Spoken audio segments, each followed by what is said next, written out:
I had thought that the day couldn't possibly get any worse, but I was wrong. This past week at work has been nothing short of miserable. And as if that weren't enough, my boss, the president of the company, summoned me to his office to scold me for an error committed by another person. When I got home, I found my sister-in-law's car obstructing my driveway, making it impossible for me to park in front of my house. The neighbor's teenage son and his friends had cluttered the street with parked cars, making it necessary for me to park 3 doors down. As I stepped inside, I couldn't help but wonder what had compelled me to come here. From the very first encounter, my connection with my wife's sister, Emily Carter, has been fraught with tension.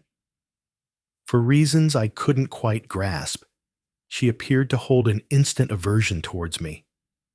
Moreover, I found myself lacking optimism for a close evening with my wife, Lauren Hayes, given that we hadn't shared that kind of connection in nearly a month, despite my ongoing attempts.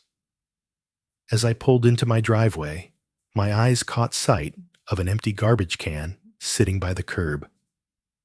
I grabbed it and maneuvered it around the side of the house, slipping through the side gate, and finally set it down next to the back door. As I stepped into the kitchen, the sounds of music and lively conversation from my wife and her sister drifted in from the living room. Reaching into the refrigerator, I pulled out a beer and savored a sip as I made my way to the living room. Yet, a phrase I caught at the entrance halted me completely. Wow, he avoided me 3 times today. It did not originate with my sister-in-law, but rather from my cherished wife. Since Mason Brooks returned last month, I find myself utterly captivated by him, my wife admitted. I recognized Mason Brooks as my wife's former partner, who had departed from her life and relocated. Intrigued, my wife's sister inquired, "So, what are your plans now?" Lauren Hayes responded, "Mason Brooks is asking me to move in with him. I will hire an attorney and initiate the divorce process. This is a state where community property laws apply, meaning I will receive half of all assets."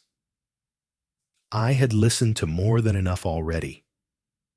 With a sense of detachment, I navigated to the back door and followed the same path back to my car. As I opened the door and settled into the driver's seat, it dawned on me why intimacy had eluded me.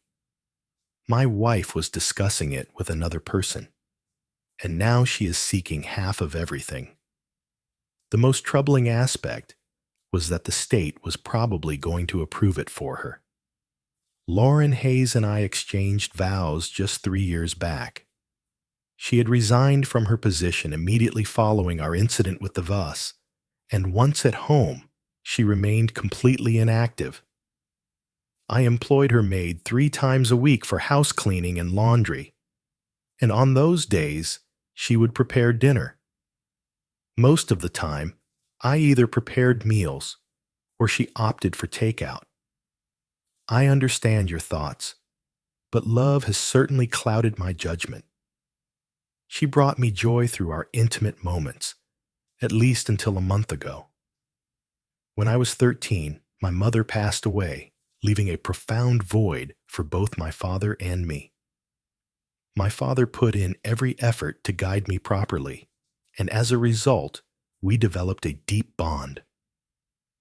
At 23, I faced a profound loss when a drunk driver took him from me, just a year before I crossed paths with Lauren Hayes. Receiving almost $2.5 million from my father, I prudently chose to keep the funds invested under the advice of a skilled broker. Even with Lauren Hayes' efforts to exhaust every penny I made, I still had hundreds of thousands tucked away in savings.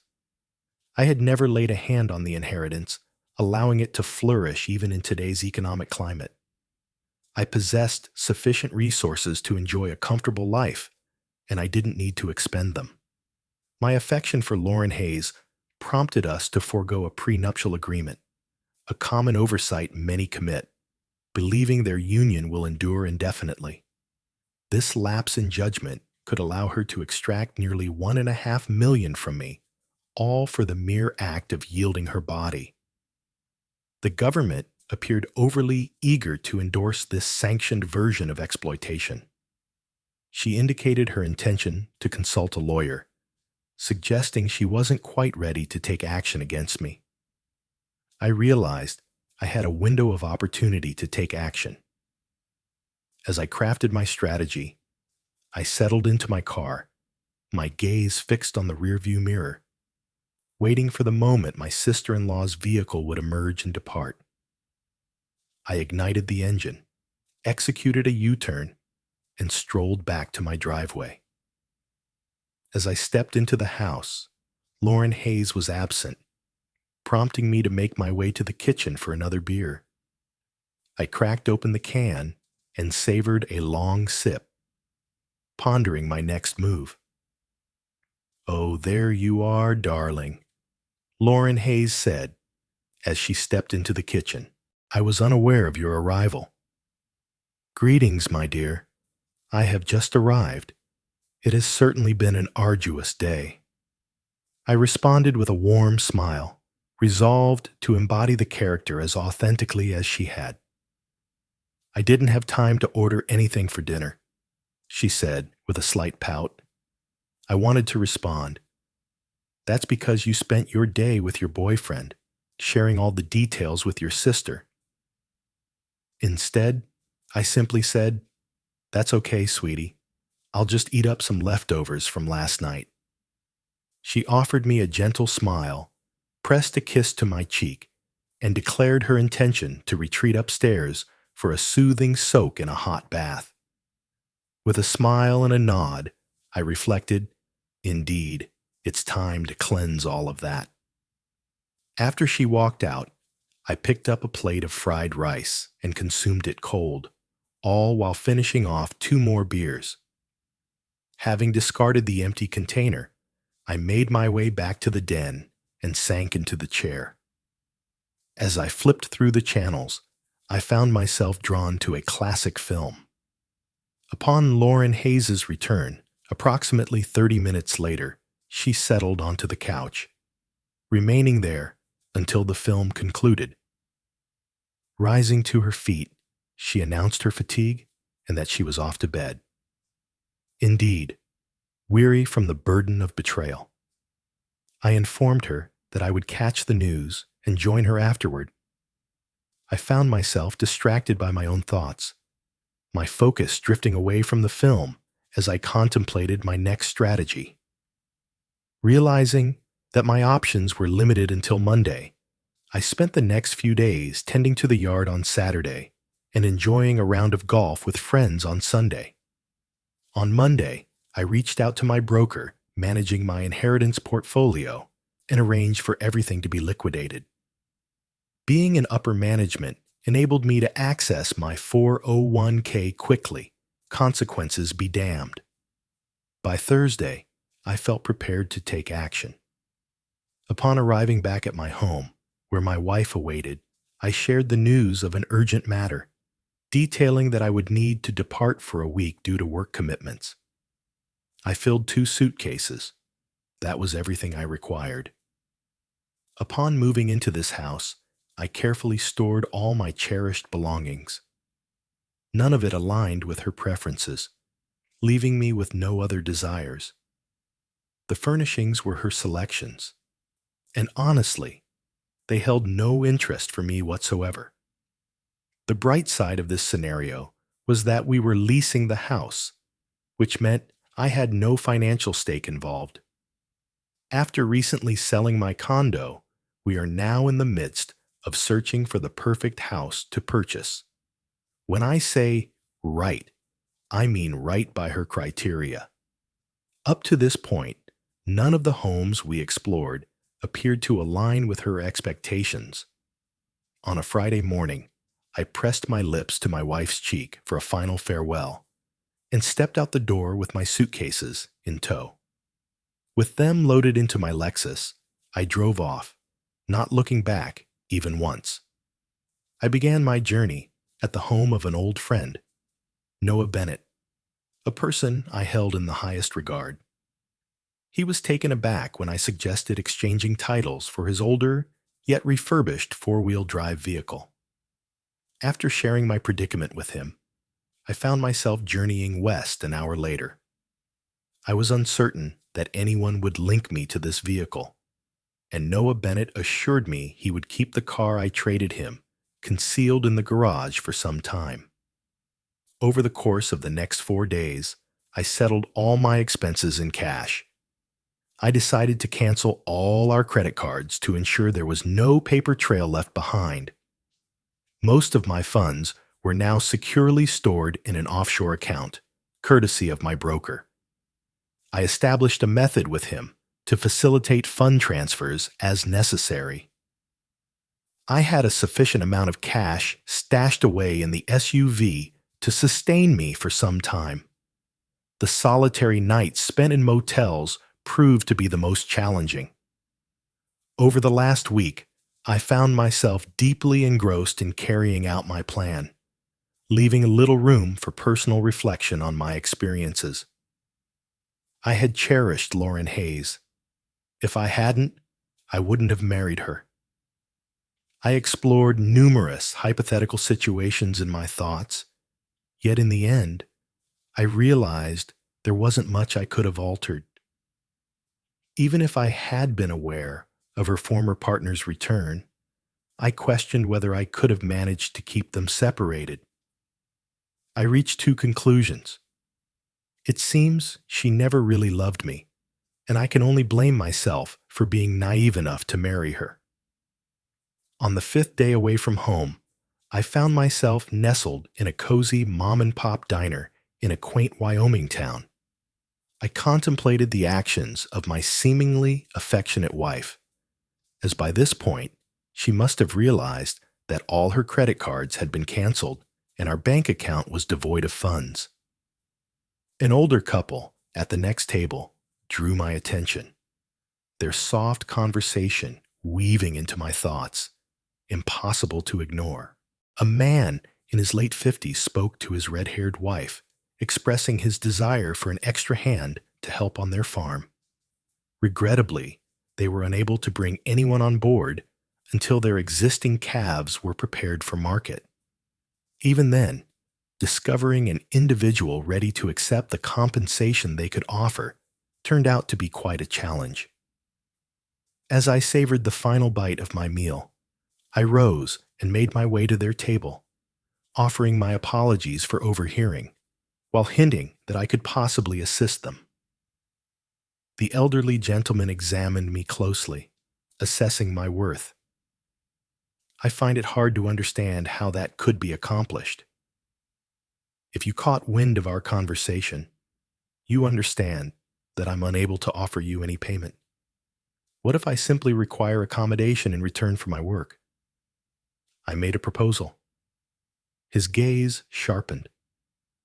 Colleen, please excuse us for a moment while I have a word with this young man outside, he said to his wife.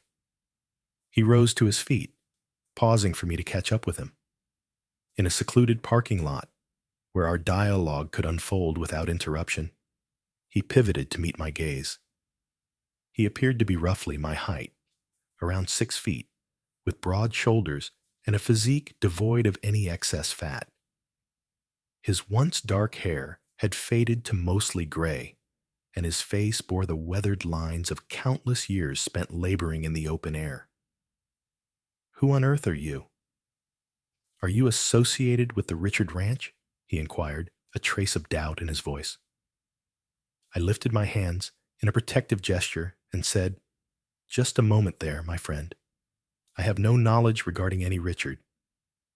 Just 4 days ago, I found myself in Oklahoma, and this morning, I made my way here. I considered that perhaps we could assist one another." He responded, "If what you claim is accurate, What would motivate you to assist us? I'm unable to make the payment. What do you stand to gain from this? If you're evading the authorities, we certainly don't want to invite that kind of chaos. I mentioned that I might be on the run, as you described it, but not in the way you might imagine. I went ahead and recounted my experience with my unfaithful wife, who was intent on taking everything from me, and mentioned that I could really use a place to stay for a bit. I have not engaged in any acts of robbery or murder. I'm simply striving to retain what is rightfully mine. If you have a spot where I could rest, I would gladly offer my work in return. I'll cover my own expenses, and if you feel I'm not contributing, just let me know. And I'll take my leave without any hard feelings. He examined my expression and remarked, "Son, if what you're saying is genuine, I believe I'd be foolish not to at least offer you a chance. I must be honest with you from the start. The Richards are attempting to persuade me to sell my land to them. So far, they haven't engaged in any deceitful actions, but I wouldn't be surprised if they did. You may be taking on more than you can handle." I conveyed to him that it was a risk I was prepared to embrace. He then asked about my experience with ranching, and I replied truthfully, acknowledging that I had spent a few summers at my uncle's place in Oklahoma, but I wasn't a cowboy. He reached out his hand, and we sealed our pact with a handshake.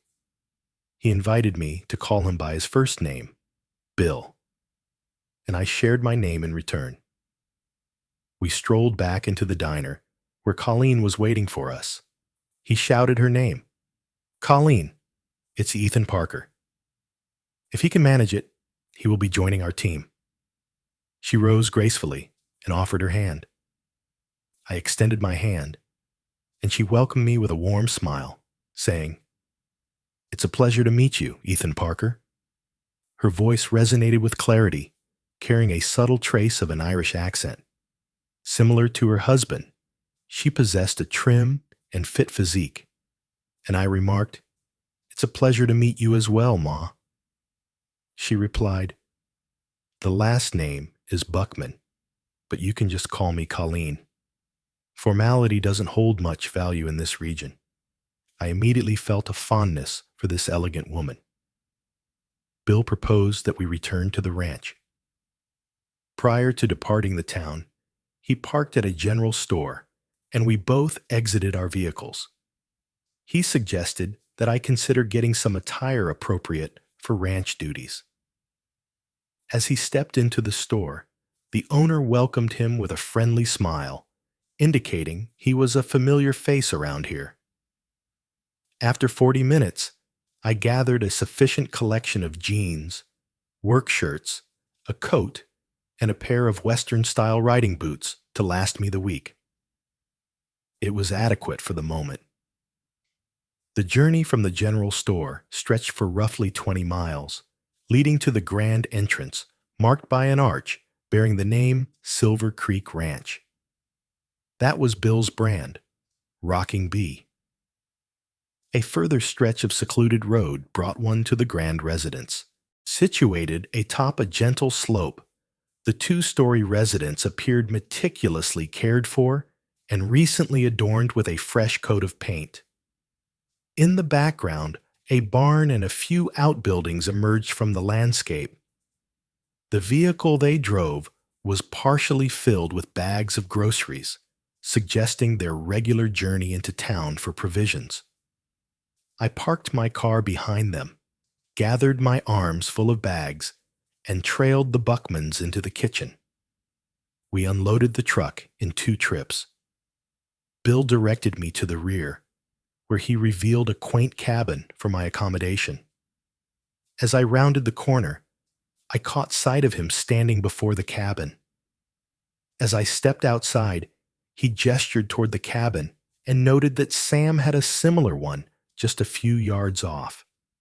He mentioned that Sam was currently out making the rounds and that I would have the chance to meet him later. Once I had unloaded my bags, He patiently waited as I made myself comfortable in the cabin. The space featured a spacious room, dominated by a bed against one wall, accompanied by a table flanked by two chairs. In one corner stood a charming pot-bellied stove, while a bathroom offered a modest shower tucked away in a corner. It may not have been extravagant, but it was tidy and provided an adequate refuge for the time being, giving me a chance to evade Lauren Hayes' discovery. As I stepped back outside, I found him waiting in his pickup, inviting me to jump in. He guided me through the expansive ranch, spanning nearly 6,000 acres. 5,000 acres stretched out in a relatively flat expanse, ideal for grazing, while a few hundred acres were designated for cultivating winter feed.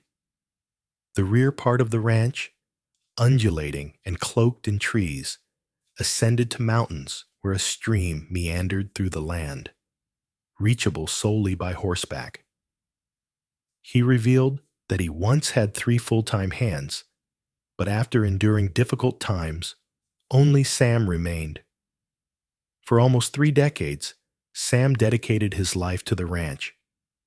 During the selection process for stock to take to market, additional assistance was brought on board. He left me at the quaint cabin just as the clock struck 5. I couldn't help but notice that you have a laptop with you. I have a satellite connection paired with a router, allowing for wireless internet access. Dinner is served in the main house, and we typically gather at 6. He noted prior to departing. Within half an hour, I was comfortably settled, allowing me the opportunity to start up my computer. As he noted, I managed to establish a wireless connection and promptly checked my email. A message from Noah Bennett revealed that Lauren Hayes had informed the police about my disappearance, and they were looking into it.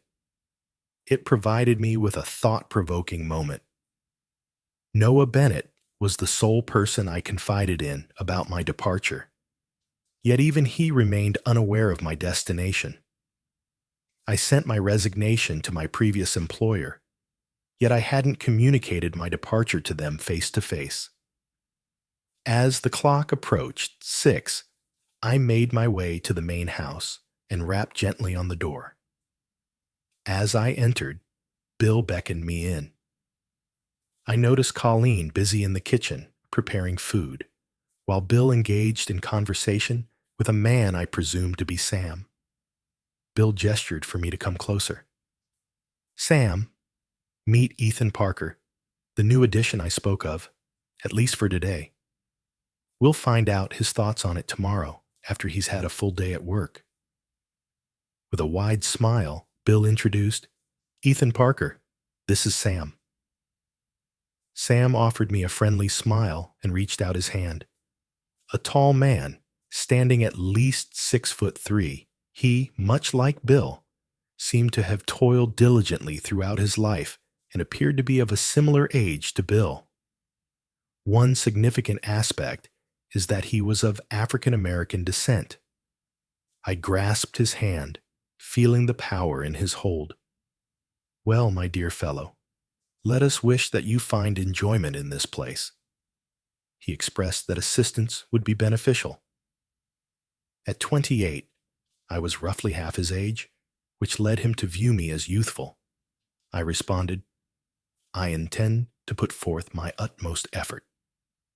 At that moment, Colleen summoned us to take our seats, for dinner was prepared and waiting. Bill and his wife occupied opposite ends of the table, positioning Sam and me to sit between them, facing one another. On the table lay a generous platter of pork chops, a substantial bowl of creamy mashed potatoes, another filled with vibrant green beans, and a plate piled high with clearly homemade biscuits.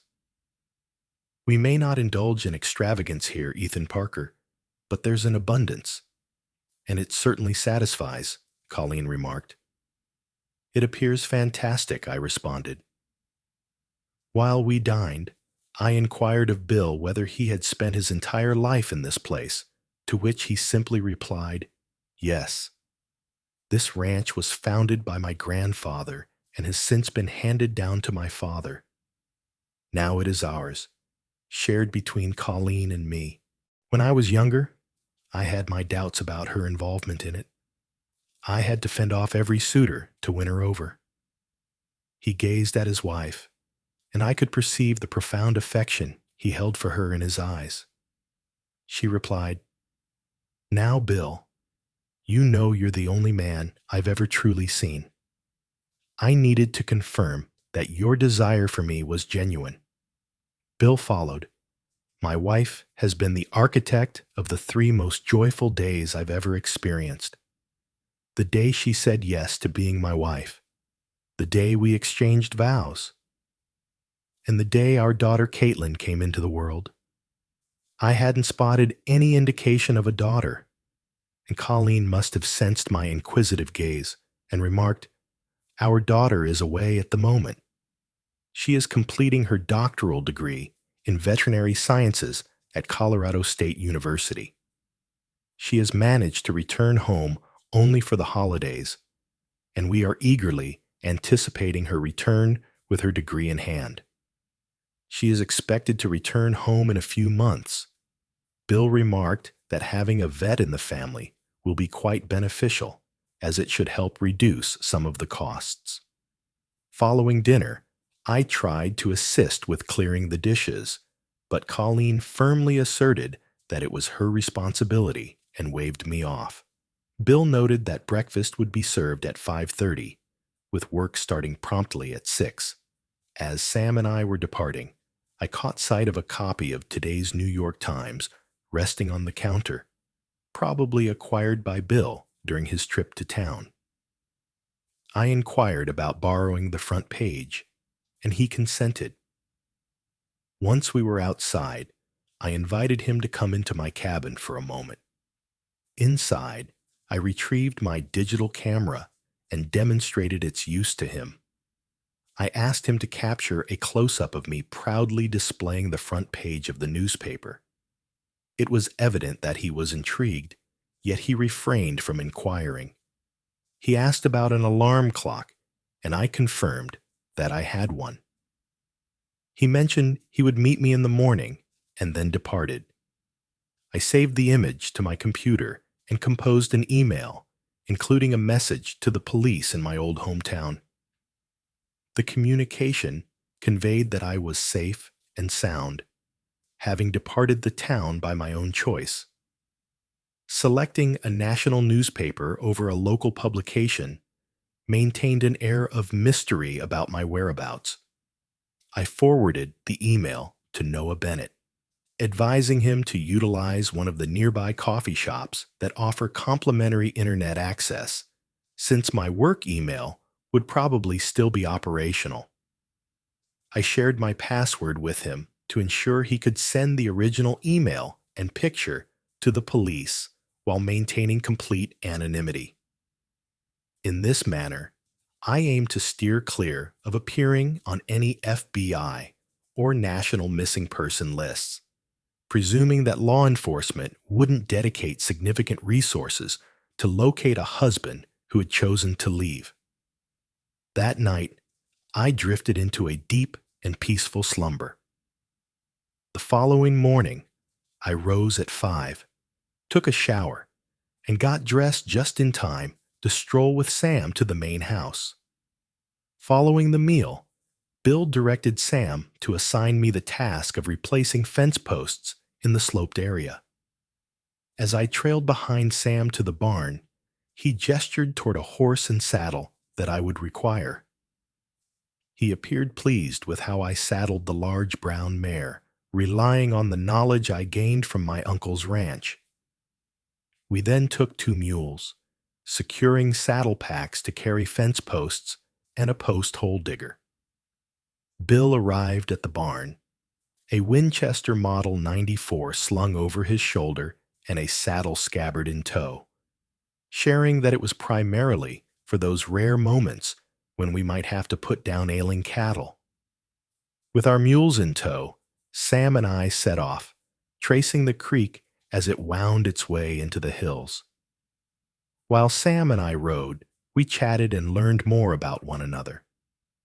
I recounted the tale of my journey to Wyoming, believing he would honor my trust. In exchange, he shared his personal stories. He would have tied the knot right after graduation, only to find his former spouse in the arms of another man. In a moment of fury, he almost killed the man, leading to a 5-year prison term. After his release, Bill was the sole person ready to offer him an opportunity, and that was how he ended up spending the last 30 years in this place. Sam praised Bill and Colleen, viewing them as truly genuine and down-to-earth individuals. 30 minutes later, we arrived at the fence that delineated the property lines. Sam noted that only certain posts required replacement, specifically those that had rotted or were nearing that state, roughly every third one. He remained by my side as I swapped out the first two, making sure I was on the right track. He proposed that we work until about 4, giving me sufficient time to head back, tend to the horse and mules, and arrive for dinner by 6.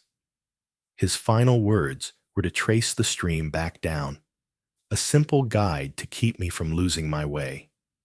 He turned away, departing and leaving me to my tasks. I moved along the line, swapping out the old posts for fresh ones. At noon, I paused to enjoy the pork chop sandwiches that Colleen had kindly packed for me earlier, pulling them from my saddlebag. Having completed my sandwiches, I resumed my work. The alarm on my watch chimed at 4 in the afternoon. I observed that I had positioned nearly all of the posts that the mules had transported upward. Guiding the mules, I followed the fence line back until I discovered the stream and started my descent. Just before departing from the trees, I stumbled upon a serene natural pool where the stream gracefully flowed in and out. I paused to take in the scenery, acknowledging it as the most stunning and tranquil place on the ranch. Upon returning to the barn, I successfully unsaddled the animals and ensured they were fed promptly. As I was caring for the horses, Sam came in to settle his horse for the night. We hurried to freshen up and change before dinner, where we savored steaks that evening. Worn out, I offered only a few words to the discussion and promptly took my leave after dinner to retire for the night. Slumber enveloped me swiftly, and I drifted into a profound rest. Upon awakening, I felt a pervasive soreness throughout my body.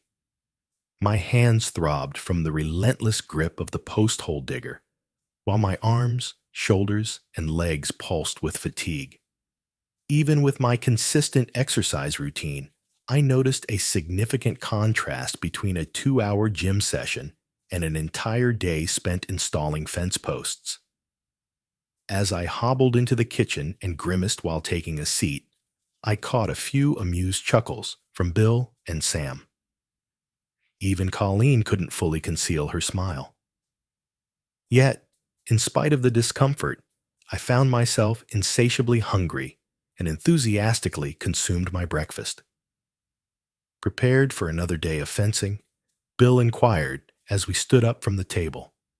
I sighed and answered, "Yes, sir," trying to project a sense of optimism that I didn't quite possess. Bill chuckled, "I believe it's time to take a break today. Please accompany Sam on the rounds." I acknowledged with a nod of appreciation. The initial duty involved tidying up the stalls and refreshing the hay supply. Once we had settled the horses and mules in the pasture and replenished their feeder, we climbed into the pickup and commenced our ranch inspection. Our main objective was to guarantee that no cows were down or separated from their mothers. Sam possessed an innate understanding of the ranch, effortlessly predicting the whereabouts of the cattle and making rough estimates of their numbers. After 3 decades, it appeared to flow effortlessly for him. Upon arriving at the far end of the ranch, Sam brought the truck to a halt and took in the scenery around him. Something on one of the hills drew his gaze, leading him to pass me his binoculars and indicate a particular location. After a brief moment, I spotted 2 cows that appeared to be solitary. I asked about their mothers, and he pointed to 2 cows by the edge of the trees. Those are the ones over there. Their cows likely strayed into the trees, became disoriented, and continued on their way. We must take them down. I inquired, "Are we trekking up there?" "No, that's quite a distance. We shall return and gather a few horses." The pickups had two-way radios, and Sam reached out to Bill, sharing what we had observed and letting him know we were en route to retrieve the horses. Upon our return to the barn, Bill had taken the initiative to saddle 2 horses and load them into a trailer. Our only task was to gather supplies and set off. Sam guided us near the tree line beneath where the calves were, and we dismounted the horses, ascending into the hills.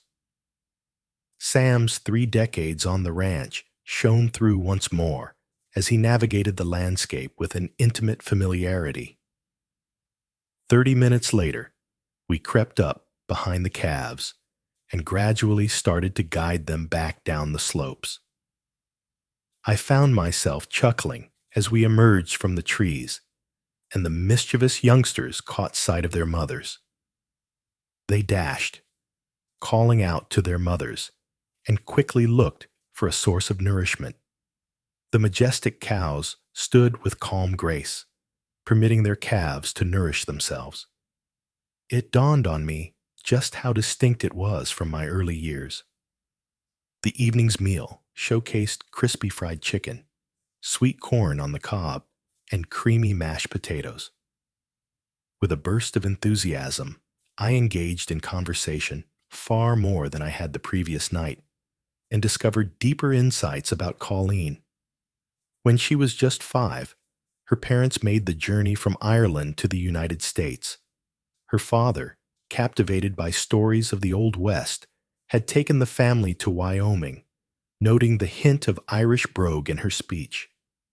Having been raised in America, she continued to carry the impact of her parents. With Sam's assistance, I loaded the mules, but this time I set out on my own. Tracing the flow guided me straight to my goal. This day turned out to be more manageable than the first, as I had picked up a few techniques to ease the workload. As the clock approached 4, I secured the final post and made my way back to the barn. With a bit of extra time on my hands, I tended to some of the stalls before wrapping up for dinner. On my 4th day, I helped Sam with repairs to several buildings, and the next day, I installed additional fence posts. As the weeks passed swiftly, it was finally my opportunity to ride the ranch and inspect the cattle. I found myself in peak condition. We set up a routine where Sam had Saturdays free, Bill enjoyed Sundays off, and Mondays were my designated days of rest. I spent my day tackling laundry and making a quick trip into town as necessary. I had developed a deep affection for all the folks at the ranch. Sam had a friendly disposition and a laid-back attitude, and we frequently found ourselves chatting after dinner. I held a deep admiration for Bill. He was genuine and dedicated in his efforts. We had a great rapport. Colleen was incredibly kind to Sam and me, yet I could sense a spark of intensity within her. She and Bill complemented each other beautifully as a couple. Colleen and Bill felt a surge of excitement building within them. During breakfast on Friday, Colleen shared that her daughter would be coming back home in a week. That day, it was my responsibility to mount a horse and traverse the wooded area. ensuring that no cattle had strayed into the hills. Shortly after 4, I ventured towards the stream, chose to trace its path downward, and arrived at the pool beneath the waterfall. I paused, dismounted, removed my shirt, and knelt beside the water. As I immersed my bandana in the refreshing water, I started to cleanse the perspiration and grime from my face and neck. A clever sound from the riverbank piqued my interest, and I turned to my right to spot a horse and rider coming closer. Initially, I believed it was Colleen, but I soon recognized that this was a younger iteration of her. This stunning woman must be Caitlin, sharing her mother's striking crystal blue eyes and vibrant red hair. She approached and halted a few paces away as I rose and met her gaze. She inquired, with a frosty demeanor, "Who are you, and what brings you to this property?" Text, "My name is Ethan Parker, and I am employed here." She remarked, "I find it hard to trust you. My dad mentioned that he wasn't able to cover the cost of hiring another person." Even with her striking looks, I found myself increasingly annoyed by her unwelcoming tone, so I replied, "Yeah, I heard that too. I suppose that's the reason I chuckle all the way to the bank with each paycheck." She looked at me intently, turned her horse with a swift motion, and urged it forward with a firm nudge to its sides. I let out a soft laugh, slipped my shirt back on, climbed onto my horse once more, and made my way toward the barn. Eventually, I discovered that a misunderstanding had occurred between Caitlin and her parents. They believed she would return the following week. To their astonishment, she showed up a few hours after I had set off on my ride. She had dedicated the morning and the early afternoon to her parents until she voiced her longing for a ride, an activity she cherished but had little time for during school.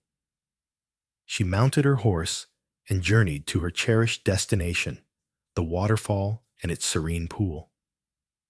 It seems that after 2 months, I had become a mere afterthought, and Bill and Colleen had overlooked mentioning me. As I made my way back to the barn, I caught a glimpse of the red head slipping inside. I stepped down and made my way to secure my horse indoors. Caitlin had likely been searching for her father, and at last discovered him in the barn. I distinctly heard her booming voice as she inquired, "Who is that man who was at the waterfall?" After a moment of contemplation, Bill remarked, "That must have been Ethan Parker." She remarked that he claimed to work here, yet during my last visit, you mentioned that you couldn't afford to hire anyone else. Bill followed. "Indeed, he is correct. He does work here. Regarding his compensation, I believe that's a matter best kept private." "I continue to manage this ranch, young lady," she exclaimed. "Yet he claims you compensate him so generously that he chuckles all the way to the bank." At that moment, I had stepped into the barn. Her back was turned, oblivious to my presence, yet Bill noticed me. He flashed a grin and asked, "Is that true, Ethan Parker? If you believe your compensation is excessive, I can address that issue." She whirled around and ensnared me in her domain. I removed my hat with one hand, scratching the back of my head with the other, and said, "Well, I wouldn't want to take advantage of you, Bill. How much are you considering reducing my salary?" In that moment, Bill and I burst into laughter. She merely kept her intense gaze fixed on us, oblivious to the amusement in the situation. "Darling, just to clear that up for you, Ethan Parker will be staying in the cabin next to Sam's, according to Bill." She replied, "And what more is there?" Bill replied that he also enjoys your mother's delicious cooking. Caitlin pressed on, "So you're implying that you aren't compensating him?" What could possibly motivate him to labor without compensation? Bill has his reasons for responding, and it's not my role to share them with you. I then added my thoughts, emphasizing that having the opportunity to savor your mother's cooking is truly valuable, and I doubt she would appreciate hearing you dismiss it as insignificant. With a final piercing glare, she stormed out of the barn. Bill shook his head and remarked, "She brings back memories of her mother in her youth." I never imagined I would end up taking Colleen. That evening at dinner, Caitlin joined us. She positioned herself beside Sam, directly across the table from my view. Upon my entrance into the kitchen, her gaze pierced through me once more. I held my tongue until everyone had served themselves.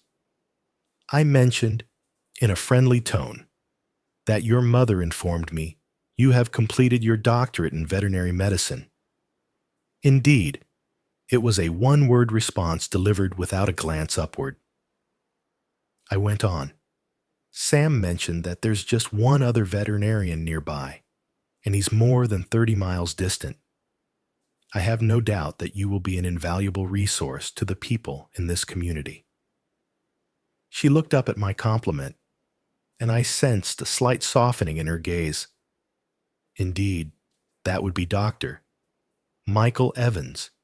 He finds himself juggling numerous commitments and is frequently required in multiple locations simultaneously. Colleen then remarked, "I see your point, Ethan Parker. Caitlin is poised to deliver an exceptional service experience." Throughout the remainder of the meal, Caitlin engaged in conversation with her parents and Sam, who had been a part of the ranch long before her arrival. She avoided speaking to me directly, and I mostly remained silent.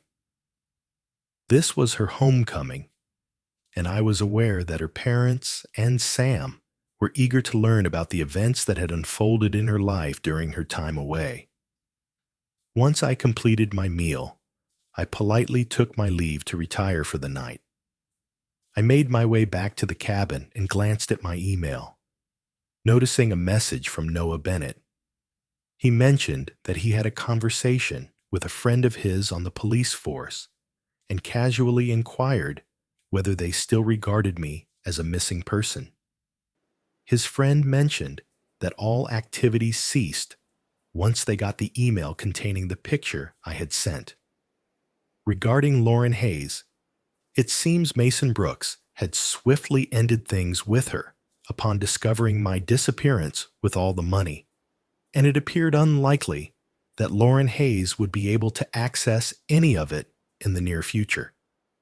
Naturally, she was unable to cover the rent for the house we had shared, and was now residing in a city apartment, earning a living as a waitress.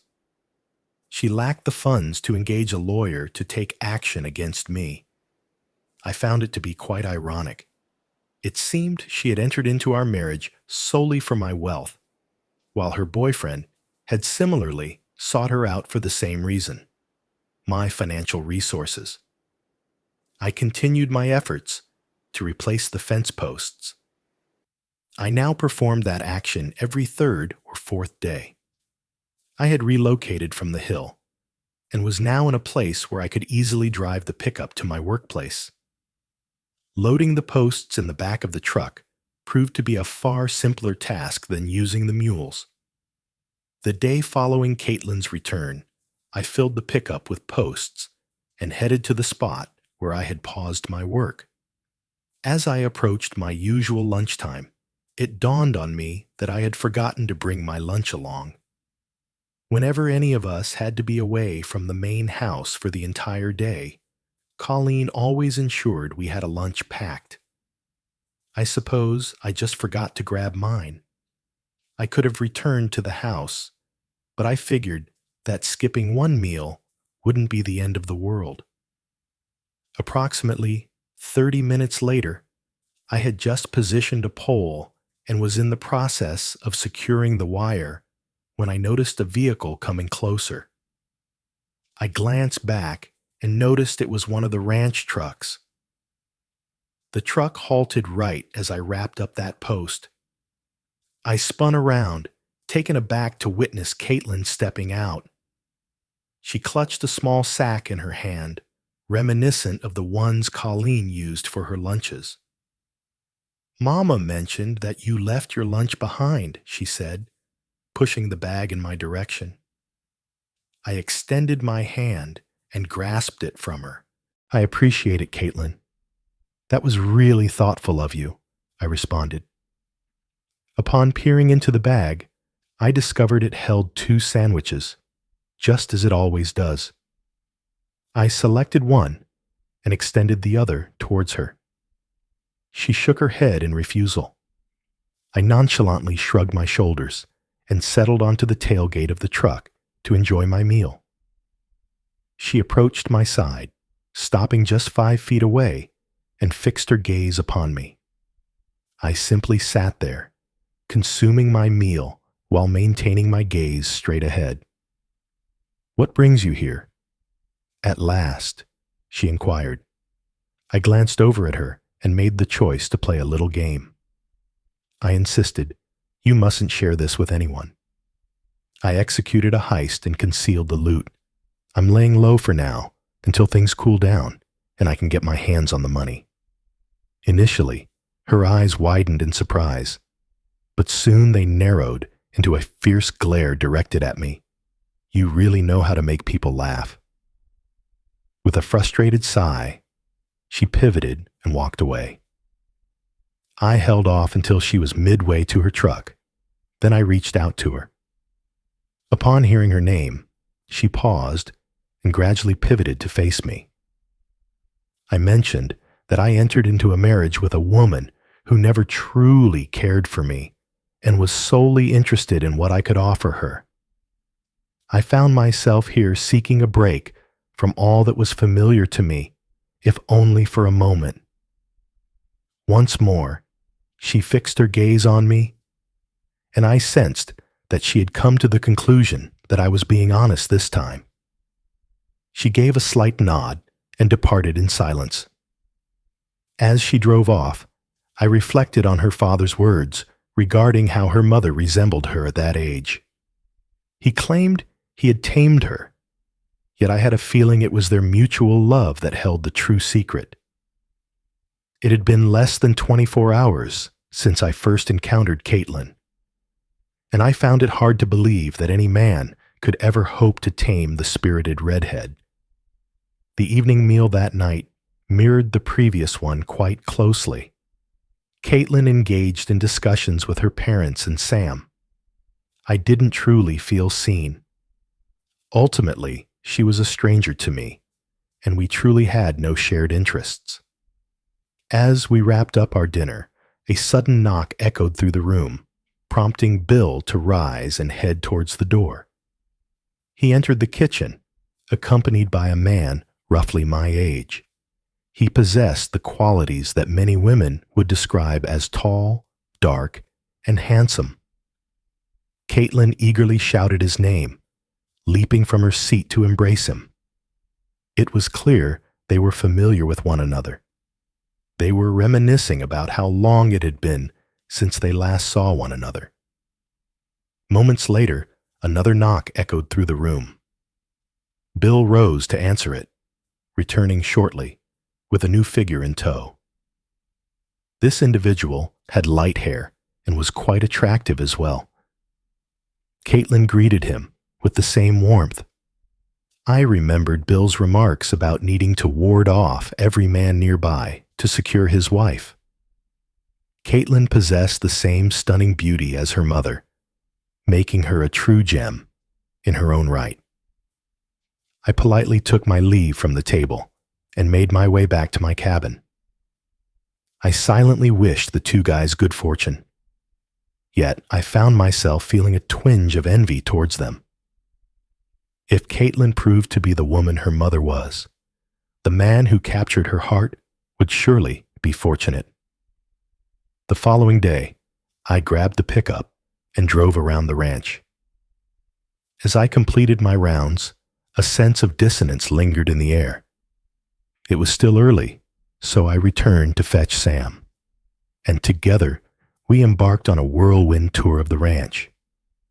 Numerous cattle roamed across the ranch, yet he couldn't shake the feeling that something was amiss. It appeared that we were lacking a few herds. We resolved to mount our steeds the following day and traverse the undulating terrain. That evening at dinner, we talked it over with Bill, and he was on board with our plan. The rain fell that night, complicating the search for tracks. At dawn, we loaded our horses into a trailer, and Bill took the wheel, guiding us to one end of the property. I ascended roughly a third of the way into the tree line, while Sam ventured another third higher. We then ventured across the ranch, traversing the hills and weaving through the trees. Reaching the far side consumed a significant portion of the day. We observed 5 stray herds. As we emerged from the hills, Bill greeted us, and we loaded the horses into the trailer before setting off on our journey back. After careful consideration of the circumstances, we concluded that our best course of action is to exercise greater vigilance. During dinner that evening, Caitlin received another endearing call directed at her. I caught her mother whispering something about it being the 3rd one that day. News of her return home spread quickly, and suitors began emerging from every corner, eager for her attention. Over the course of the next 4 days, we dedicated considerable time to monitoring the herd closely. All appeared to be in order, aside from the suspected initial loss. Caitlin's Quakers kept coming by for visits. It had been a week since she returned home, and not a single word had passed between us since the day she delivered my lunch. On the 5th day, following the cattle's mysterious disappearance, I informed Bill of my desire to traverse the property line through the hills. We had thoroughly inspected all the fence lines surrounding the pasture areas and found no signs indicating that the missing cattle had passed through that way. Sam let me out on the west side of the ranch. This was the point where Bill's ranch met the Richard Ranch. As I ventured toward the southwest corner, I noticed 3 recent sets of horse tracks. They moved from the Richard side of the fence to Bill's side. The intriguing aspect is that the fence wire remained intact. I got off and inspected the fence posts, noticing that the staples on 5 of them had come loose and were hardly keeping the wire in place.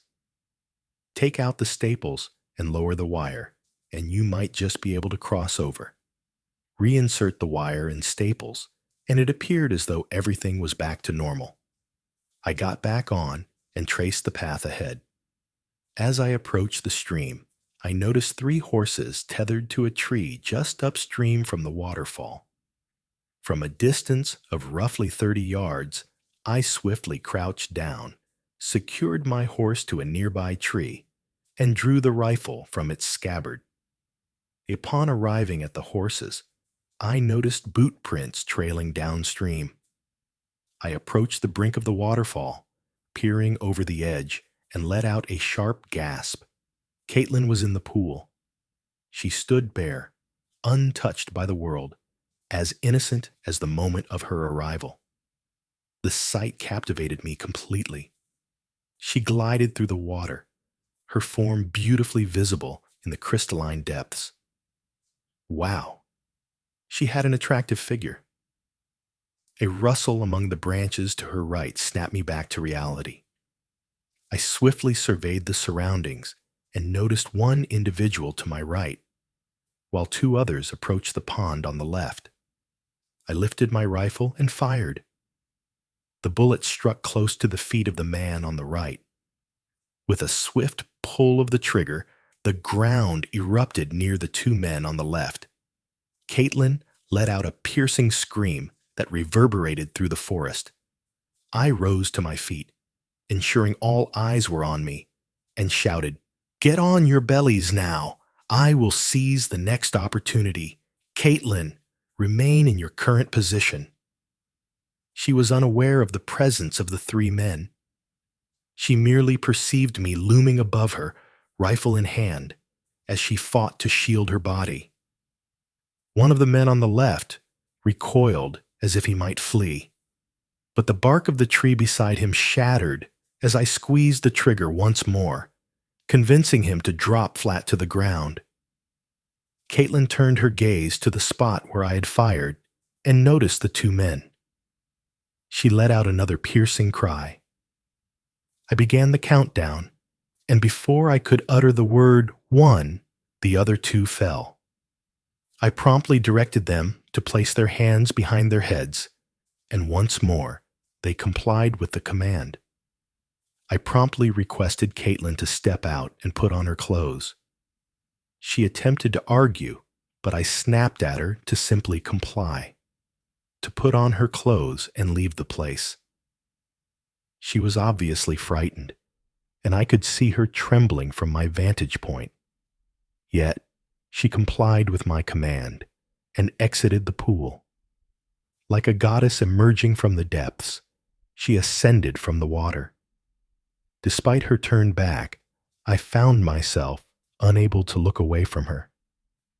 The image of her porcelain skin and the most exquisitely shaped figure I have ever seen lingered in my thoughts indefinitely. She slipped into her jeans and shirt before gracefully mounting her horse. With a swift kick, she vanished into the trees. Once she had left, I instructed each man, one after the other, to rise from the dirt and then recline once more. It was only when all three were presented to me that I finally exhaled in relief. I concluded that the moment had come for a strategic deception. What shall I do with the three of you?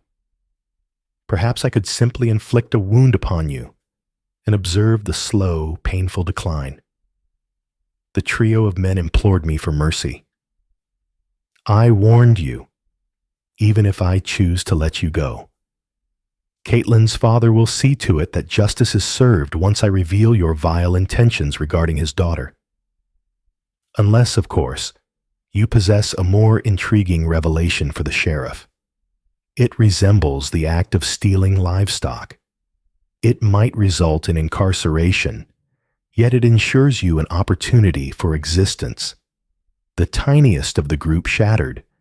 Indeed, we accomplished it.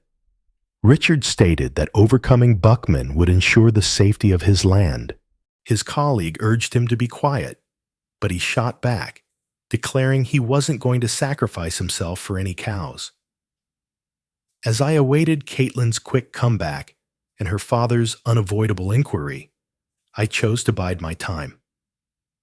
As anticipated, 45 minutes later, Bill and Sam appeared on the horizon, riding with vigor. I waved them over, and they hurried up to meet me at the top of the hill. "What on earth is going on?" Bill insisted. "It seems that a few of Richard's associates have dropped by unexpectedly." I followed their trail from the fence line to this spot. Caitlin glided through the water, unaware of the three figures stealthily approaching her from behind. As I approached, I positioned the barrel of my rifle firmly against the neck of the smaller man. I sense that there's something he's eager to share with you. With another gentle nudge, he let out a soft whimper, acknowledging our success. We acquired some of your cattle, but it was Richard who compelled us to do so. Bill tilted his hat back, a grin spreading across his face as he looked at Sam. "You know," he began, "when my grandfather ran this ranch, they used to hang horse thieves and cattle rustlers. At times, it felt like the concept of justice was more straightforward in those days. It's unfortunate that we must adhere to civility in today's world." As Sam kept watch, Bill and I resolved to lead the rustlers back down.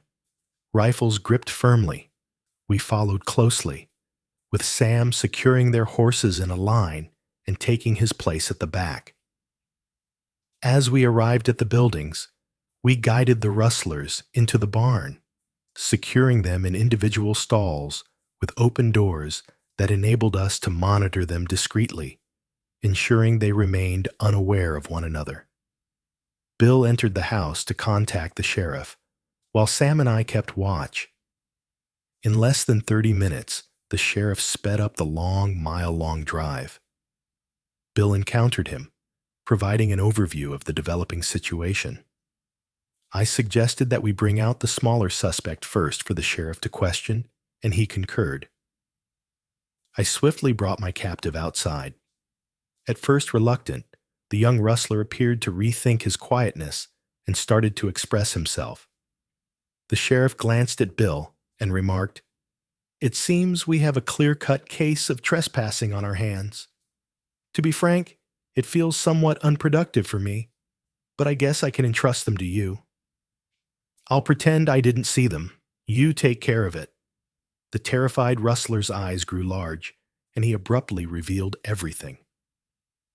The sheriff swiftly uncovered the truth, summoning reinforcements. Before long, a procession of sheriff vehicles rolled onto the expansive grounds of Richard's ranch. In a vast stretch of land, the sheriff accurately identified the spot indicated by the rustler, uncovering nearly 100 stolen cattle marked with the Rocking Bee brand. As the sun set, Richard and his companions found themselves behind bars. In the midst of the hustle and bustle, it was well after 9 when we finally came together for supper. Caitlin, while sitting at the table, maintained her focus on her plate. "What were you up to out there?" Bill asked, turning to her since he hadn't had many opportunities to converse with her. "I was simply enjoying a swim.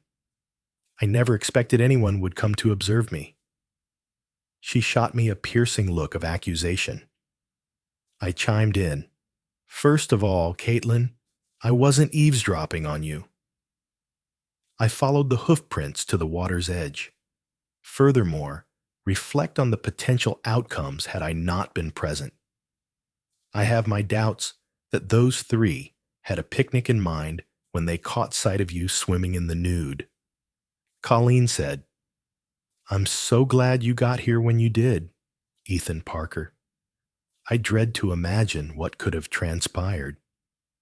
The dialogue took a turn, prompting us to quickly wrap up our meal, mindful of the early start awaiting us the following day.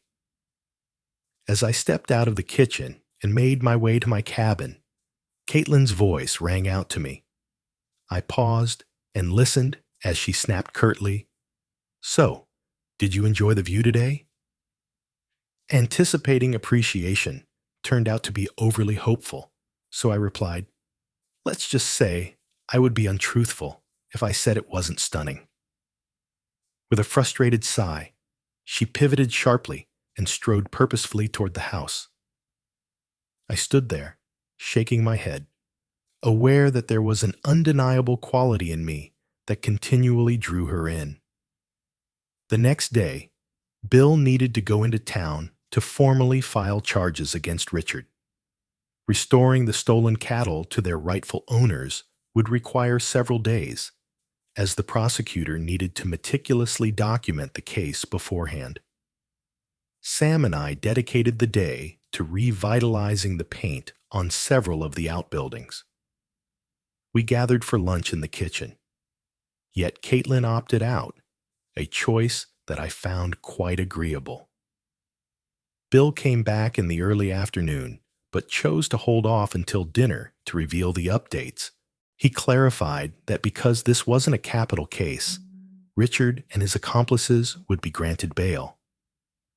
Although he didn't foresee any additional issues, he advised us to stay alert. He looked at his daughter with a playful grin and remarked, "If you're thinking about another nude swim in the near future, perhaps you should bring Ethan Parker with you." "No, for safety." Her face flushed with embarrassment once more, and she stammered as she sprang to her feet and dashed into the room. Bill and Sam burst into laughter, and even Colleen found herself chuckling. I shared a laugh with them. Once the laughter faded away, we continued with our meal. Bill persisted with his light-hearted banter. I genuinely want to express my gratitude. Ethan Parker. Richard might have put this ranch's financial stability at serious risk. Your value is undeniable. We all enjoyed another round of laughter. 3 days later, Bill got the word that he could go and collect his cattle. We loaded 3 horses into a trailer and set off for Richard's Iron Gate Ranch, with a sheriff's escort by our side. Colleen joined us to drive the truck and trailer back after we unloaded the horses. Bill, Sam, and I began herding the cows back toward his ranch. As we neared the Silver Creek Ranch, I took the lead and eased a section of the fence, permitting the cattle to pass through. Once we confirmed that all the cattle were returned to their rightful places, we fastened the fencing and rode back to the main house, content with the accomplishments of the day. Caitlin had been in the process of applying for her veterinarian license. Given that the approval process usually spanned approximately 45 days, she was limited to caring for the animals on her father's ranch for the time being. I would catch glimpses of her throughout the grounds and, naturally, during meals. Even with her ongoing silence, whenever I caught her gaze, I would flash a broad smile and playfully raise my eyebrows, just enough to bring a flush to her cheeks. 2 weeks after the waterfall incident, we ended up in the barn together, and I inquired, "Have you been enjoying any swims lately?" She drew near, mere inches apart, and cast a piercing glare my way. "Why are you such a hay-vole?" I shrugged, flashed a grin, and asked, "Why do you buzz around like that?" Her right hand lunged toward my face, but I was quick, seizing her wrist before the blow could land. Unfazed, she attempted with her left, but I intercepted that as well. I pressed both hands behind her back, securing them and drawing her body closer to mine. Gently, I inclined my face closer to hers. She gazed at me, yet showed no inclination to escape. I then remarked, "If you belonged to me, I would place you over my knee and give your backside a good spanking." "Trying to retreat," she responded. "You wouldn't have the audacity." In an instant, I let go, and she fell back, landing squarely on her rear. It's not that I'm afraid. I simply moved on from someone who didn't value me, and I'm not going to invest my time in another who won't appreciate it.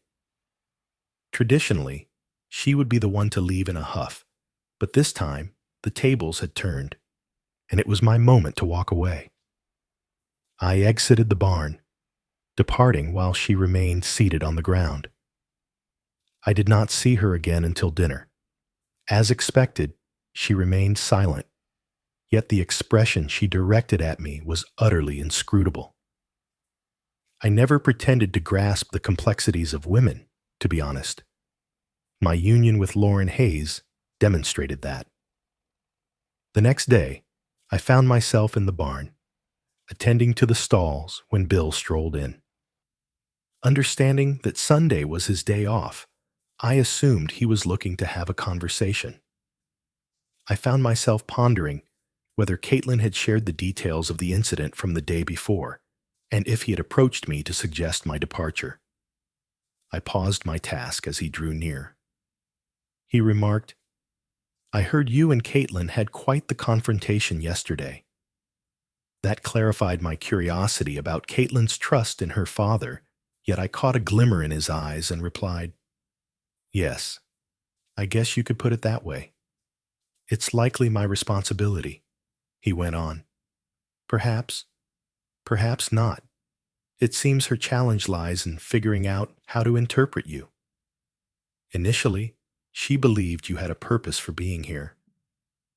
Then you transformed into the champion who rescued her and the ranch. What she can't understand is why you aren't pursuing her like the other young men in the area. Similar to her mother in her youth, Caitlin effortlessly has boys under her spell. She's been through a handful of relationships, but none have stood the test of time. It seemed to me that she didn't truly hold them in high regard. I sincerely hope you won't allow her to drive you away. In my story, you are invited to stay for as long as you desire. I expressed my gratitude, saying, "Thanks, Bill. Your words hold great significance for me. For Caitlin, I'll stop the teasing, and hopefully we can find a way to coexist peacefully." After he departed from the barn, I returned to my tasks. The remainder of the day was mine to reflect on Bill's words. If Caitlin truly wished to comprehend my perspective, engaging in a respectful dialogue would yield far better results than her present method. Pursuing her like the others was simply not an option. She chose not to join us for supper that night, a subject that remained untouched, and I refrained from asking. The next day, I adhered to my routine, rising at 5 as per usual, even on my day off. Breakfast is complete. Once Sam and Bill departed for their jobs, I went to collect my laundry. Bill had made a significant investment in a large commercial washer and dryer, allowing me to wash all my clothes in one go. The laundry room sat right next to the kitchen, allowing me to sit at the kitchen table, enjoying my meal and engaging in conversation with Caitlin while my clothes were washing. Caitlin stepped in, a rare sight for breakfast, as she typically preferred to dine later. Caitlin inquired about my plans for the day, and I shared that I was considering a drive into town. I subsequently inquired if there was anything she wished for me to select on her behalf. She mentioned that if it wasn't too much trouble, there were a few items she would appreciate me picking up for her.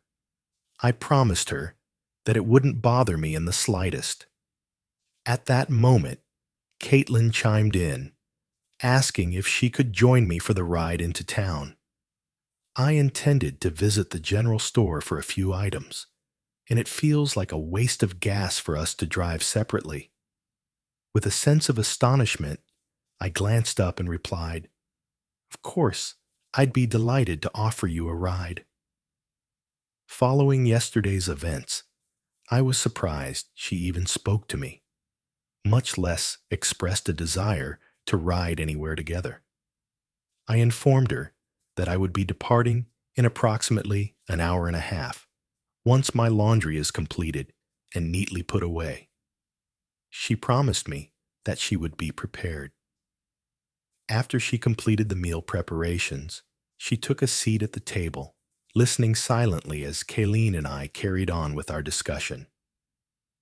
As I exited my cabin later, she appeared from the back door, radiant in a turquoise sundress that beautifully complemented her red hair.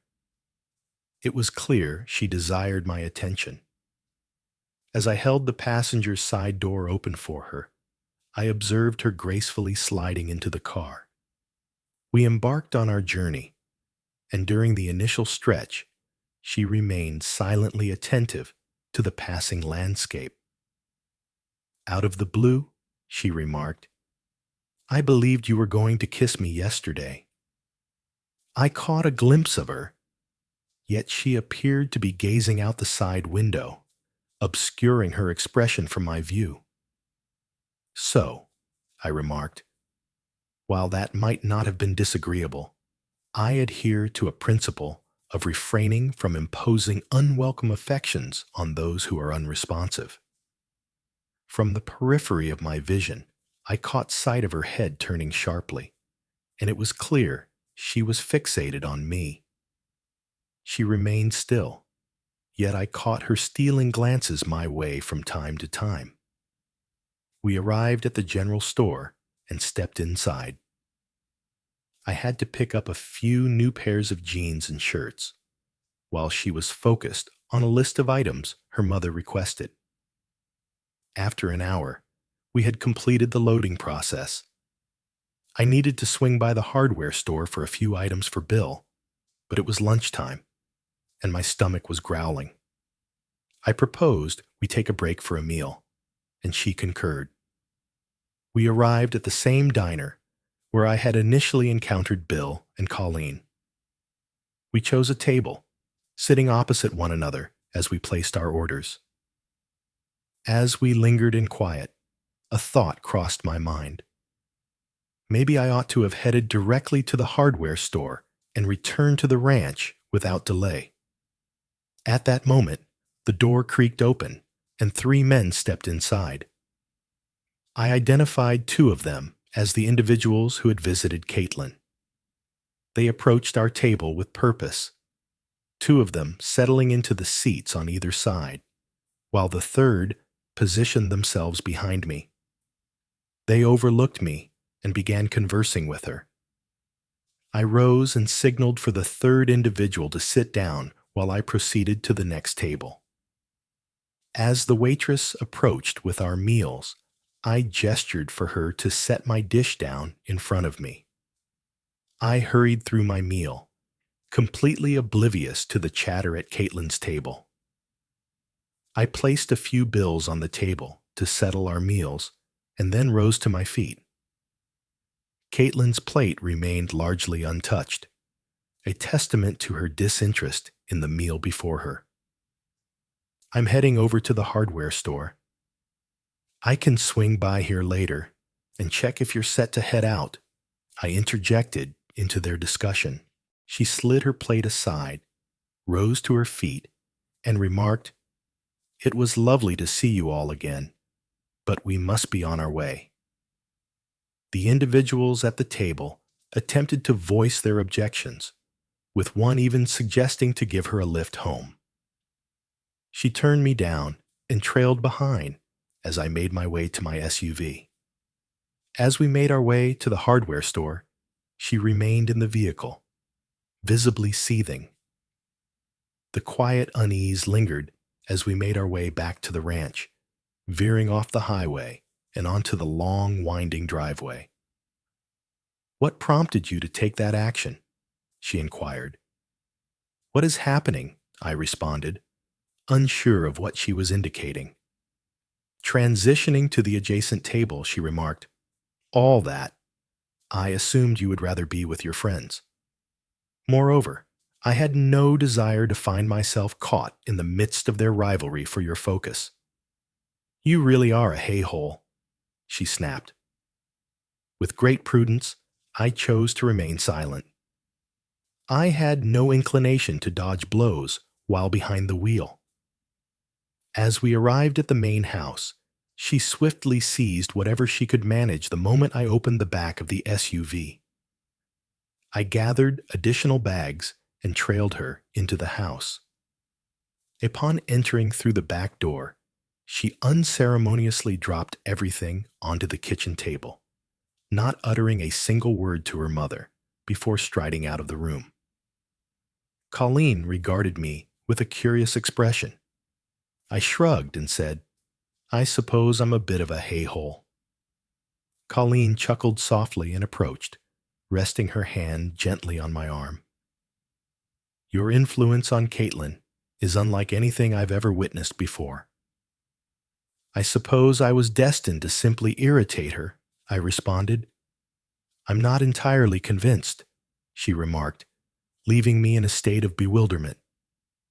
I made my way back to my cabin and carefully tucked away my new clothes. Choosing to break free from confinement, I made my way to the barn and prepared a horse for riding. As I ventured forth, I found myself at the summit of the waterfall.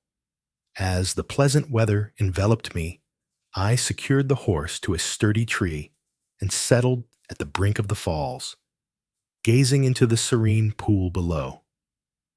As I sat there for what felt like half an hour, perhaps even longer, Caitlin approached on horseback, gracefully dismounting her steed. To avoid any suspicion of eavesdropping, should she decide to take another dip, I grabbed a stone and threw it into the water, causing a splash.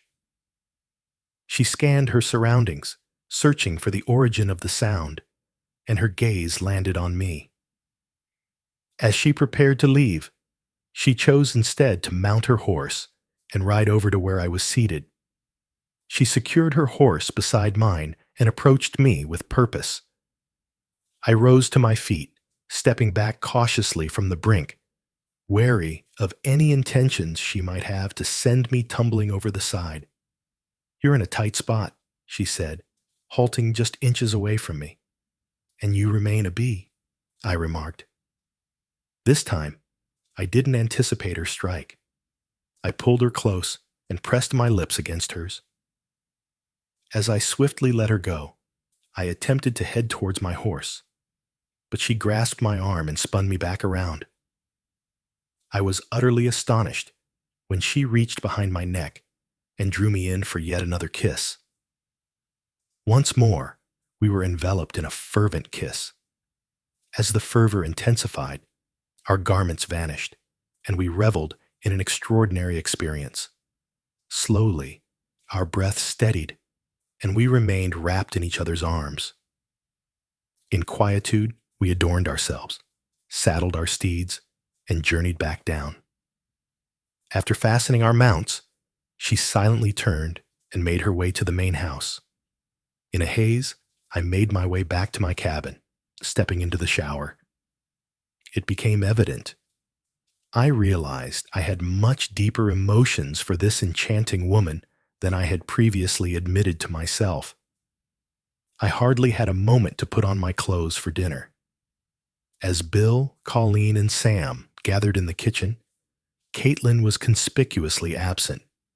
As we settled into our seats, she entered the room, opting for the chair next to mine, rather than her customary spot beside Sam. Bill and Colleen shared a knowing look, while Caitlin offered a gentle, sweet smile in reply. At dinner, she engaged in lively conversation. Even though her parents were intrigued, they chose not to inquire about the reason behind their daughter's cheerful demeanor. Following dinner, she helped her mother tidy up the kitchen as Sam and I made our way back to our cabins. As I nestled into the comfort of my bed, a gentle knock resonated through the quiet of my room.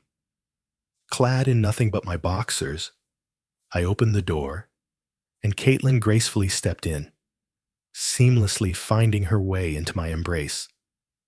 We exchanged a soft kiss, and she led me back to my bed, slipping off her clothes before joining me. Once more, we shared an intimate moment before surrendering to the gentle pull of sleep in one another's arms. The sudden onset of 5 a.m. nudged me to drowsily extend my hand and quiet the incessant beeping of the alarm. With considerable hesitation, I finally pulled myself out of bed. I brightened the bathroom and prepared for the day, placing a soft kiss on her head before quietly exiting the cabin. As I sat down for breakfast, the piercing stares from Bill and Colleen were impossible to overlook. I pondered whether they knew about their daughter's nighttime activities. After the meal, I packed up the pickup for another day of setting fence posts. Being solitary on a ranch provided plenty of opportunities for reflection. My mind wandered back to the recent past, amazed that merely 3 months had passed since parting ways with my wife. It seemed to stretch on for ages. I reflected on the importance of Bill, Colleen, and Sam in my life, and then my thoughts turned to the lovely Caitlin and the cherished moments from the day before. I contemplated the chance of discovering a love that mirrored the one her parents shared. During lunch, it struck me once more that I had neglected to pack my meal. Just as the idea flickered in my mind, the sound of a pickup truck raced toward me. Caitlin leaped out, dashing toward me with a bag clutched in her hand. She launched herself toward me, igniting a fervent kiss before handing me the bag. Ignoring the food, I drew her closer for another passionate kiss. While I may not have installed as many fence posts that day, I certainly made my mark on her a few times. In the midst of our fervent encounters, we carved out moments for conversation. I shared the intricacies of my past, narrating the tale of how my ex-wife had deceived me. "I will remain here unless you instruct me to depart." I offered her comfort. She finally made her way back home, and I wrapped up my work for the day. After showering and changing, she found herself in the kitchen as I walked in, once more opting for the seat beside mine. As we savored our meal, a sudden knock echoed from the front door. Bill picked up the call and came back with the same individual who had initially reached out to Caitlin. As soon as he took his seat, Caitlin fixed her gaze on him, her face a mask of ambiguity. "How about we take a drive?" he proposed. In this region, where choices were scarce, taking a drive was practically synonymous with going on a date. Caitlin replied, "Thank you for the offer, but I doubt my boyfriend would be interested." She bent slightly and pressed her lips against my cheek. The tall, dark, and handsome gentleman flushed and stumbled over his words before making a swift departure. That exchange laid our relationship bare for all to see. I caught a glimpse of Bill and Colleen. Their faces lit up with smiles of approval. Even Sam noticed a broad smile. We had officially entered into a relationship. In the days that followed, local men ceased their visits to Caitlin. She expressed unequivocally that she was not available. I discovered a method to support her in her endeavors. She was looking to secure financing from the bank to acquire the essential tools for her veterinary practice. The bank showed reluctance in providing an unsecured loan, leaving the only alternative as having her father pledge the ranch as collateral. She hesitated to approach him. I proposed that I be given a few days. I believe I have a potential solution.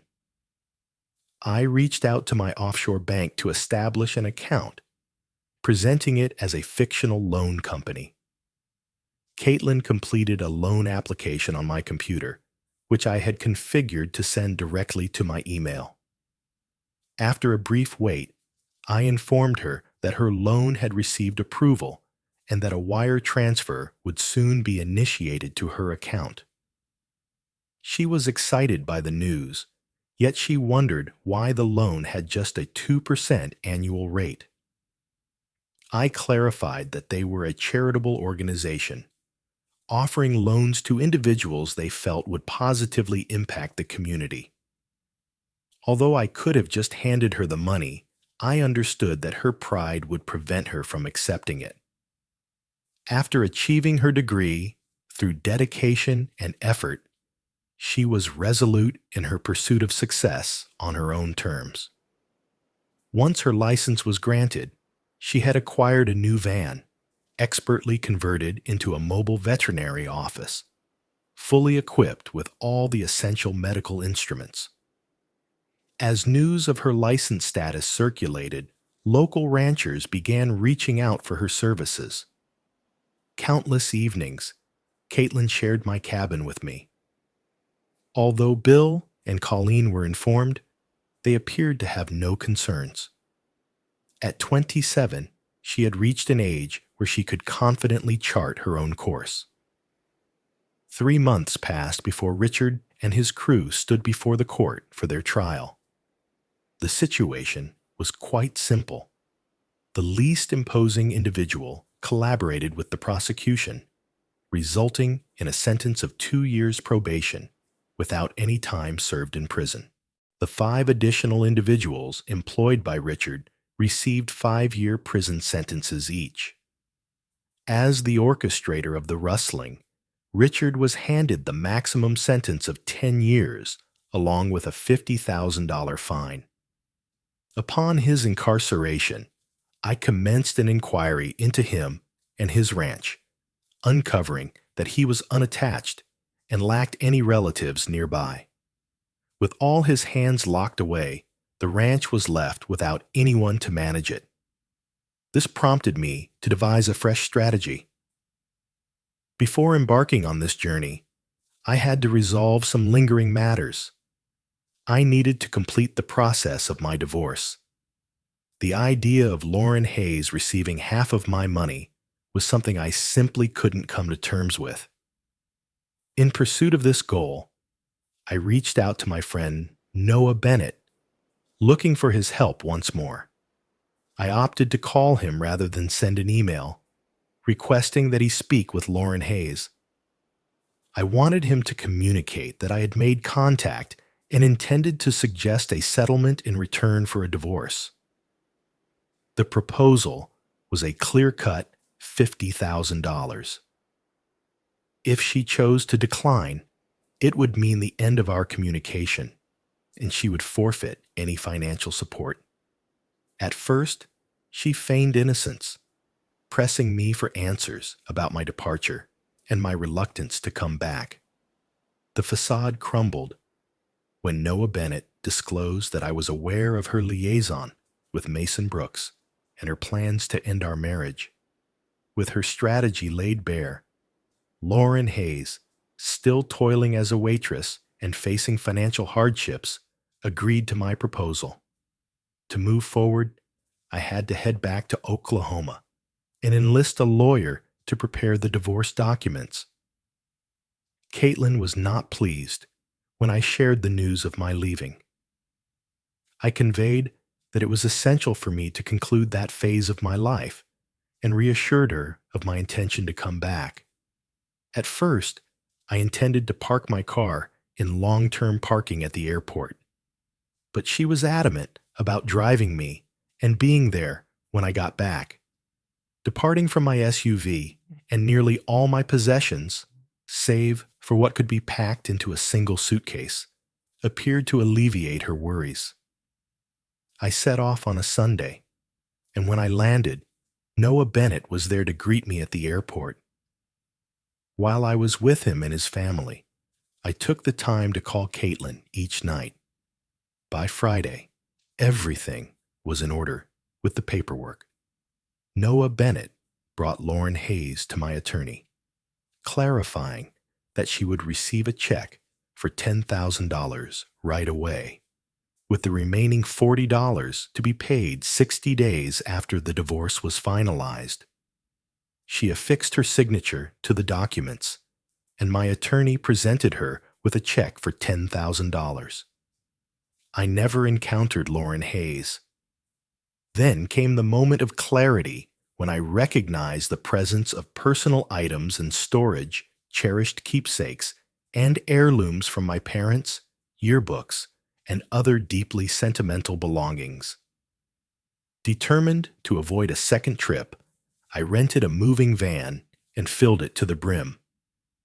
Caitlin was initially surprised when I shared that I wouldn't be flying back, but as I elaborated on how I was bringing back everything significant to me, her enthusiasm for my return blossomed. After 3 days of unwavering driving, I finally managed to cover the distance. Upon my arrival at the Silver Creek Ranch on Tuesday evening, I was met with a warm and lively reception from all present. That night, Caitlin kept her warm embrace going until the early morning, when we finally drifted off to sleep, completely worn out. Having successfully completed the initial phase of my strategy, I was now prepared to execute the remaining steps. This required numerous visits to the facility where Richard was held. I aimed to convince him to part with his ranch. At first hesitant, I persisted in putting forth my argument. I highlighted that he faced a minimum of 7 years in prison, and even with exemplary conduct, parole would not be an option for him. Without anyone to manage his ranch, the house and buildings would probably fall into disrepair, and the cattle could suffer and die without adequate care during the winter months. I also inquired about the possibility of his return following his conviction. Confronted by the looming threat of disaster, he ultimately agreed to my proposal, granting him a means to rebuild his life upon his release. The subsequent move involved obtaining funding. I relocated my funds back home, assured that Lauren Hayes would not endanger her $40,000 by making any hasty decisions. I struck a deal with Richard for $5 million, a figure that fell short of the property's actual worth, thus simplifying the process of securing financing. I put down a substantial sum of $500,000 and arranged financing for the rest, taking a month to complete all the details. I concealed my activities from everyone, with the exception of Caitlin and Bill. I conveyed to them that I had personal matters concerning my assets that required attention. Even though it took just a day or two of my week, I established a corporation and registered the land in its name. As summer draws to a close and autumn begins to unfold, I engage someone to gather the hay from the land. Furthermore, I arrange for 4 individuals to remain on site and oversee the ranch during this period. The most seasoned individual was designated as the interim foreman. I made it clear that, for the time being, I would be an absentee owner, even though I am nearby. I assured him that he could always contact me by phone, and I intended to visit the ranch often. The last aspect of my strategy entailed renovating the primary residence, a 2-story, 5-bedroom building that required a contemporary update. Even though Caitlin was exasperated by my hidden endeavors, our bond remained strong and vibrant. With each passing day, my affection for her deepened, and I could feel that she reciprocated those feelings. In the meantime, her veterinary business thrived, necessitating her frequent travels, yet she found herself content and joyful. I found myself on the verge of revealing everything to her about my activities. Upon her return from inspecting the remodeling, she confronted me with a barrage of questions. "What on earth is happening, Ethan Parker? Are you involved with someone else?" I replied, "I promise, there's absolutely no one else. I have a few matters that require my attention. I assure you I will share all the details with you shortly. I'm requesting your trust in me." She examined my expression intently, probing for honesty, and declared, "All right, Ethan Parker, I trust you, but you need to spill the beans soon, or I swear I'll make you regret it." I took her in my arms and pressed my lips against hers, pouring every ounce of affection I possessed into that moment. With the arrival of spring and the onset of calving season, the renovation of the main house was finally finished. The moment had arrived to carry out the last phase of my scheme. One afternoon, with Caitlin by herself, I suggested we take a drive. I mentioned to her that I've been contemplating it might be time for me to depart from the Silver Creek Ranch. In that moment, her eyes brimmed with tears as she whispered, "But I promised I wouldn't leave." I had coordinated our arrival perfectly, ensuring we stood at the entrance to the once renowned Iron Gate Ranch. I pulled onto the private road, casually mentioning that I didn't intend to venture too far. She surveyed her surroundings, a look of bewilderment etched on her face. I doubt she caught what I mentioned. Then she inquired about our activities on Richard's property. I held back my response until we arrived at the main house. I urged her to join me, eager to reveal something special to her. I stepped out of the truck and moved to her side to open the door for her. I grasped her hand and guided her toward the front door, gently pushing it open. She inquired once more what on earth I was doing that could land us in hot water for this. I suggested she take a breath, explaining that Richard no longer owns the ranch. I proposed we explore the place together, as I was curious to hear her thoughts on the house. We ascended to the upper floor, meandering through the bedrooms before descending once more. The spacious living room welcomed you, complemented by a beautifully paneled den.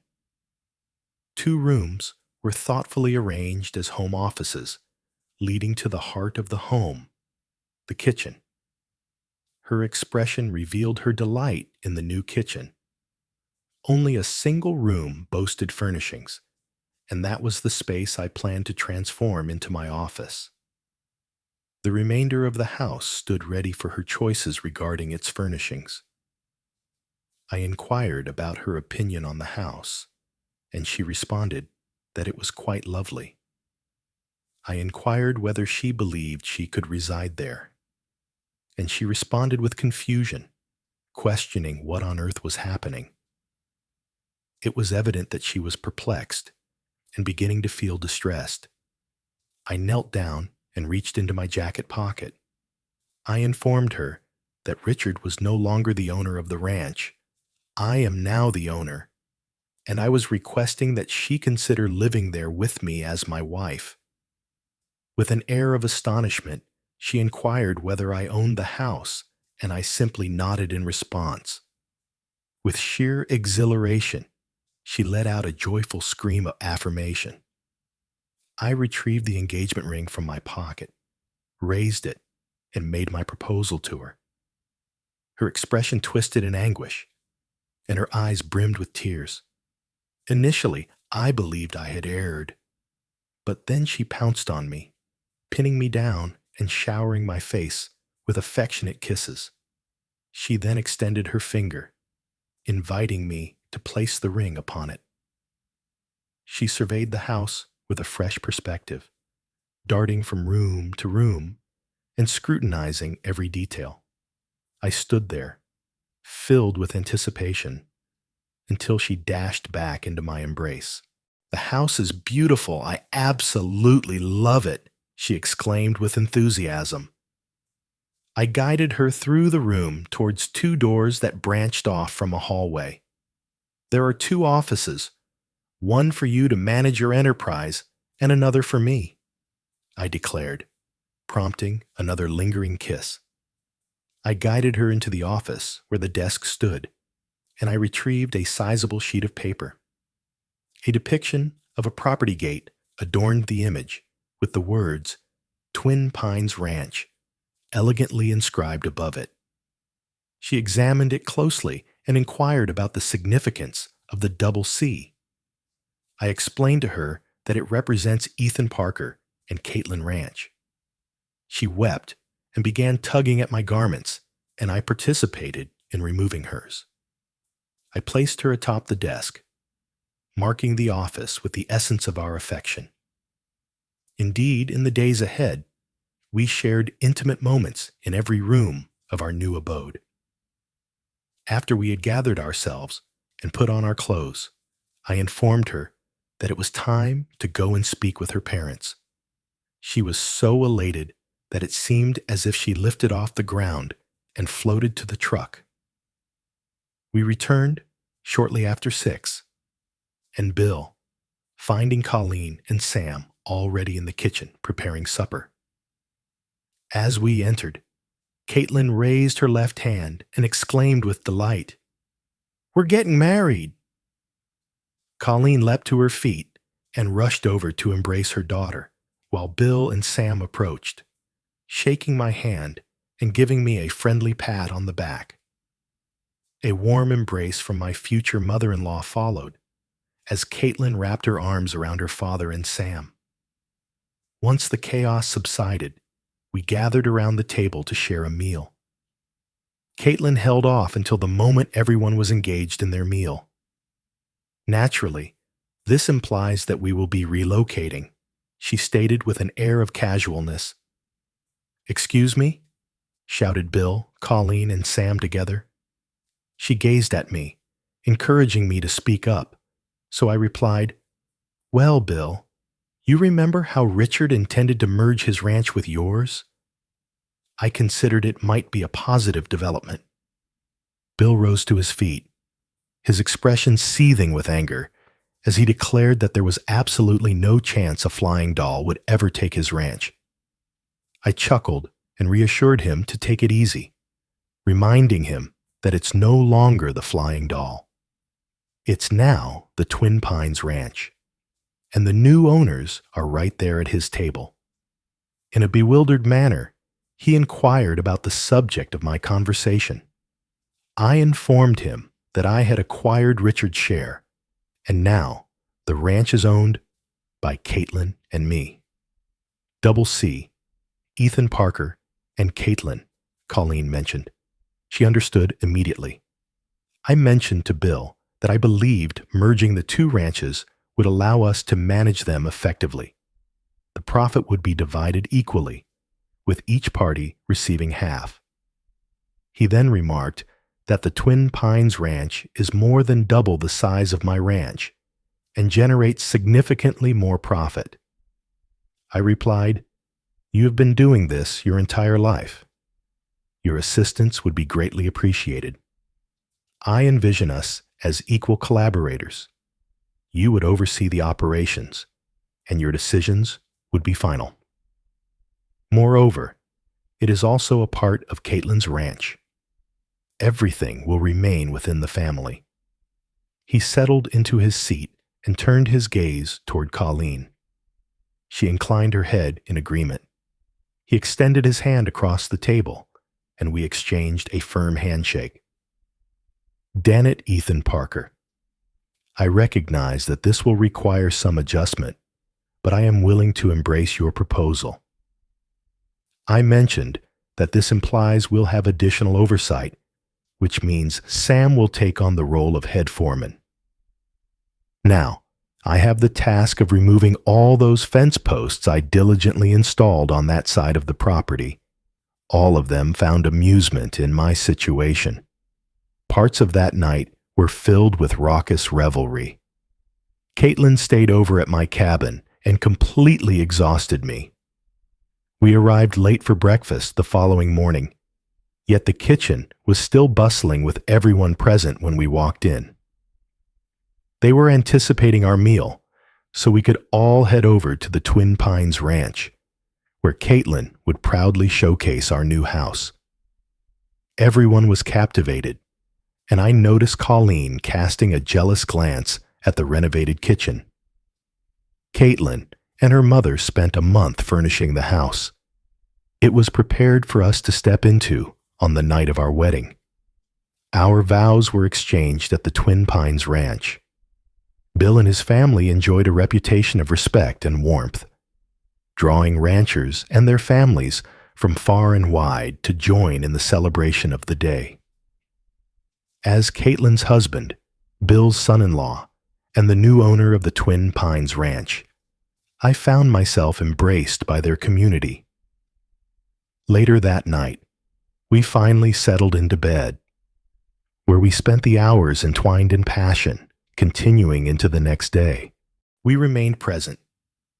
Yet on the third day of our union, I whisked my beloved away to Hawaii for a blissful tropical honeymoon. That year's initial roundup proved to be quite successful, resulting in a significant number of cattle being sent to market and yielding a handsome profit. A considerable amount was allocated to settle the loan. Yet with Caitlin's enterprise, we were enjoying a decent standard of living.